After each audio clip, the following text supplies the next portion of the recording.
I've fallen victim to the problem of deteriorating batteries on the newest iPhones, and as of right now, this phone has 87% battery health. 87. 1 year. And that's exactly how long I've been using this iPhone 14 Pro. In that year, I've seen and tried everything this phone has to offer, and I think there's only one question left. Is the 14 Pro still good now when the iPhone 15 is around? When I first got this iPhone, the dynamic island and the new camera system had me really excited. But as more time passed, with every day I used this iPhone, my enthusiasm started to wane. I began to see things that need more work. The first such thing is the display. Every time I look at it, I get mixed feelings. At first glance, it's a dream. 6.1-inch OLED with ProMotion. The colors are spot on, the contrast is sharp, and the brightness goes up to an insane 2000 nits. Whether you're watching videos, scrolling through social media, or reading, it's perfect. But here's the catch. It's just too much to handle for this phone. This display is packed with features you didn't even know you needed. We're talking ProMotion, ultra-high brightness, an always-on feature, and even dynamic island. It's a lot to take in. Don't get me wrong, it's fantastic to have all these high-end features, but sometimes it feels like sensory overload. ProMotion is cool and makes all animations incredibly smooth, but here's the irony. It feels like iOS itself is what's holding this display back. Animations that were originally designed for 60Hz displays seem to bottleneck the 14 Pro's performance. The hardware is capable of so much more speed, but Apple's software restrictions won't allow it. It would have been nice to have a slider in settings to make these animations faster or slower, if you're into that, because I know many iPhone users who would love to see that feature added, at least in Pro iPhones. I also would like to turn your attention to the quality of the glass itself. Look at these scratches. All that somehow appeared on the glass, despite the fact that I was very careful with the phone. It was never in the pocket with keys, coins, or anything like that. Am I the only one who thinks it's a bit strange for a display glass to be so non-durable in a $1,000 phone? If you see the same problem with your display, leave a comment down below. Now, about that extreme brightness. It's impressive, but comes with a downside. The phone heats up pretty quickly and dims the brightness. But hey, at least you can say you have those 2000 nits, right? And then there's the always on feature, the second strangest aspect of this display for me. I absolutely love the concept and I'm genuinely happy it exists. However, the execution is so quintessentially Apple that it leaves you feeling tricked. During the first few weeks, I was often mistaken the display for being on, when in reality it was just always on. It was quite bizarre, but I got used to it. And after I got used to it, I turned it off. And the reason for that is something you don't expect. But let me come back to that later, because there's one more aspect about this display that deserves your attention. The dynamic island is another signature feature of this phone that has appeared on regular iPhone 15.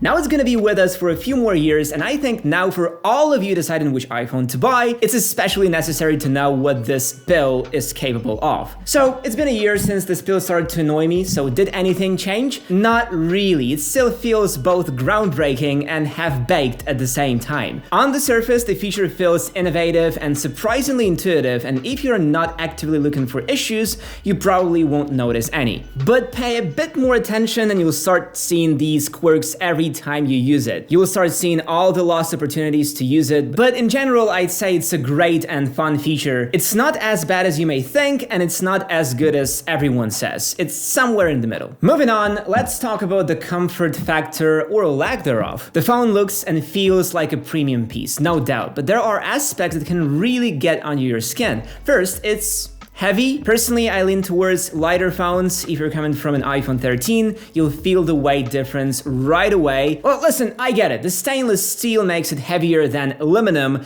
but the titanium in the iPhone 15 Pro seems like the best of both worlds, light and durable. Now, let's talk about that massive camera area. It takes up nearly half the phone's width. The camera setup practically yells, "Start taking photos!" Okay, you've got 3 on the back and 1 on the front. all delivering solid shots. Focusing on the main camera, it has a 48 megapixel sensor, which is a big deal for iPhones. It's excellent, especially if you're shooting in RAW. You get tons of room for editing, and the photos come out detailed with accurate lighting and textures. My only gripe is that these 48 megapixel RAW files could be lighter in size. I'd say it's best suited for professional photographers. But if you're not using RAW, the camera performance is just okay. It's not a huge leap from the past phones in terms of colors, sharpness, or details. The photonic engine does its job well, and photos turn out to be lit quite well with decent amount of detail. I do have a soft spot for the 2x zoom though. It might not be drastically different from the 3x zoom, but it offers a bit more creative freedom while still delivering good quality shots. As for the ultra-wide camera, it's okay too. It's a slight improvement over the older iPhone models, but don't expect a revolution. The new algorithms and a marginally better sensor do result in somewhat sharper and more detailed images, particularly in low light conditions. However, if you're thinking of using the ultra-wide in the dark, I'd advise against it. It's just not built for that. Moving on to the 3x zoom, and it's genuinely impressive. Having a 3x zoom option opened up a whole new world of photography for me. I've managed to capture some really good shots. While I may not use this lens every single day, it's a great tool to have in the creative toolbox. What about the selfie camera? It's there and it does its job well, especially in well-lit conditions. In darker settings, the performance drops a bit, but let's not get hung up on that. It's a minor issue in the grand scheme of things. Let's take a quick break and talk about this video sponsor, UPDF. UPDF is the cool AI-powered tool for editing PDFs that has recently gained ChatGPT powers. You can highlight text with different colors, strike through it, underline, or even add a squiggly line. You can add text boxes, call out text, stickers, etc. I especially love the ability to add personal stamps and signatures. All that is super easy to do, but what makes it so special is the built-in AI assistant that allows you to do two great things: chat with PDF and chat with AI. Chatting with your PDF makes it super convenient and easy to research anything and absorb new information without spending hours on reading yourself. UPDF's AI does a really good job at studying the PDF file, so the responses are always on point, and if you need a bit more assistance, you can always just chat with AI itself. It can summarize stuff, explain, or even translate. The translation in particular is super accurate and fast, so yeah, AI does make a difference here. The app is available on macOS, Windows, iOS, and Android. For me, UPDF is a no-brainer. It's simply one of the best PDF editors I've ever used, so click the link in the description to get it with an exclusive 63% discount. Now let's get to the real stars of the show, the video capabilities. After a year, I can confidently say the 14 Pro shines in two specific areas: action mode and 4K cinematic mode. First, action mode is still great. It records 2.8K and the level of smoothness in the footage is remarkable. If you compare videos shot with and without stabilization, the difference is night and day. It still amazes me every time I use it. As for the 4K cinematic mode, it's almost like having a mini cinema camera in your pocket. The video quality is incredibly crisp and clean. However, there's one hiccup that can't be overlooked. The white balance changes unpredictably, and there is no way fixing it. But aside from that, it's almost like shooting cinema quality video. Well, kinda. If I didn't have my Sony camera, I would have recorded these videos with the iPhone camera, and I would have edited them on the phone too, because as you might expect from a 1-year-old iPhone, the performance is off the charts. The A16 chip in this phone is so fast that loading screens almost become a thing of the past. Maybe that's a slight exaggeration, but you get what I mean. Gaming on this device is an absolute joy, and apps open up like they couldn't wait to see you. It's probably nearly as powerful as the M1 chip found in Macs, but it's even more power efficient. Again, it feels like overkill, but in a good way. And now the same chip powers the iPhone 15, the regular one, not the Pro. Pro iPhones now have A17 Pro inside, but it appears that despite performance gains, it is not that much more powerful than the A16 in 14 Pro, unless you're into ray tracing on your phone. The chip is surely a masterpiece, but I can't say the same about the chosen storage size, because the 128 gigs that my model has